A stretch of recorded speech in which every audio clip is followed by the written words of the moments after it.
ನೀವು ಯಾವುದೇ ಒಂದು ಕಮರ್ಷಿಯಲ್ ಸ್ಟ್ರೀಟ್ನ ವಿಸಿಟ್ ಮಾಡಿದಾಗ ಅಲ್ಲಿ ಒಂದೇ ಬ್ರ್ಯಾಂಡು ಒಂದೇ ಒಂದು ಕನೆಕ್ಷನ್ನ ಮಲ್ಟಿಪಲ್ ಸ್ಟೋರ್ಸಲ್ಲಿ ಮಾರ್ತಾ ಇರ್ತಾರೆ. ಒಂದು ಮೊಬೈಲ್ ಅಂಗಡಿ ಆಗಿರ್ಬೋದು, ಫುಡ್ ಕೋರ್ಟ್ ಆಗಿರ್ಬೋದು, ಬಟ್ಟೆ ಅಂಗಡಿ ಆಗಿರ್ಬೋದು, ಒಂದ್ರ ಪಕ್ಕ ಒಂದೇ ಅಲ್ಲಿ ಅಲಾಟ್ ಆಗಿರುತ್ತೆ. ಸೊ ಅವ್ರದೇ ಆದ ಸ್ಟ್ರಾಟಜಿ ಯೂಸ್ ಮಾಡಿಕೊಂಡು ಬಿಸ್ನೆಸ್ನ ಗ್ರೋ ಮಾಡ್ತಾ ಇರ್ತಾರೆ. ಬಟ್ಟೆ ಅಂಗಡಿ ಪಕ್ಕನೇ ಬಟ್ಟೆ ಅಂಗಡಿ ಇದೆ, ಮೊಬೈಲ್ ಅಂಗಡಿ ಪಕ್ಕನೇ ಮೊಬೈಲ್ ಅಂಗಡಿ ಇದೆ ಅಂತ ಯಾರೋ ಇವರೆಗೂ ಲಾಸ್ ಆಗಿಲ್ಲ. ಸೊ ಅವ್ರದೇ ಆದ ಸ್ಟ್ರಾಟಜಿನ ಬಳಸ್ಕೊಂಡು ಅವರು ಅಲ್ಲಿ ಲೀಡ್ಸ್ನ ತಗೊಳ್ತಾರೆ, ಹಾಗೆ ಒಂದು ಬಿಸ್ನೆಸ್ನ ಗ್ರೋ ಮಾಡ್ತಾ ಇರ್ತಾರೆ. ಆ ಸ್ಟ್ರಾಟಜಿ ಅನ್ನೋದಿದೆಯಲ್ಲ, ನೀವು ನಿಮ್ಮ ಸ್ಟಾರ್ಟಪ್ಪಲ್ಲಿ ಇಂಪ್ಲಿಮೆಂಟ್ ಮಾಡಬೇಕಾಗಿರೋ ಸ್ಮಾರ್ಟ್ ಸ್ಟ್ರಾಟಜಿ ಏನು? ವಾರದಲ್ಲೇ ಕೋಟಿ ಮಾಡಬೇಕು, ತಿಂಗಳಲ್ಲೇ ಕೋಟಿ ಮಾಡಬೇಕು, ವರ್ಷದಲ್ಲೇ ಕೋಟಿ ಮಾಡಬೇಕು ಅಂತ ಹೋಗ್ತಾ ಇರೋ ಸ್ಟಾರ್ಟಪ್ ಪ್ಲಾನ್ಸ್, ಹಾಗೆ ಬಿಸ್ನೆಸ್ನ ಮಾಡಿ ಮಾರ್ಕೆಟಿಂಗ್ ಐಡಿಯಾ ಇಲ್ಲದೆ ಪರದಾಡ್ತಿರೋ ಬಿಸ್ನೆಸ್ ಓನರ್ಸ್ಗೆ ಈ ವಿಡಿಯೋ ಡೆಡಿಕೇಟ್ ಮಾಡ್ತಾ ಇದ್ದೀನಿ.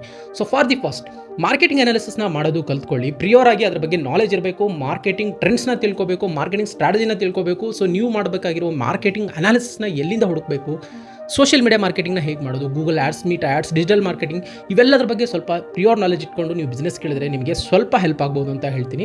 ಸೊ ನಿಮ್ಗೇನಾದರೂ ಡಿಜಿಟಲ್ ಮಾರ್ಕೆಟಿಂಗ್ ರಿಲೇಟೆಡ್ ಏನಾದರೂ ಟಿಪ್ಸ್ ಬೇಕು ಅಂದರೆ ನನ್ನ ಚಾನಲಲ್ಲಿ ನೀವು ನೋಡ್ಬೋದು. ನನ್ನ ಚಾನಲ್ಗೆ ಸಬ್ಸ್ಕ್ರೈಬ್ ಆಗಿ, ಹಾಗೆ ವಿಡಿಯೋಗೊಂದು ಲೈಕ್ ಮಾಡಿ.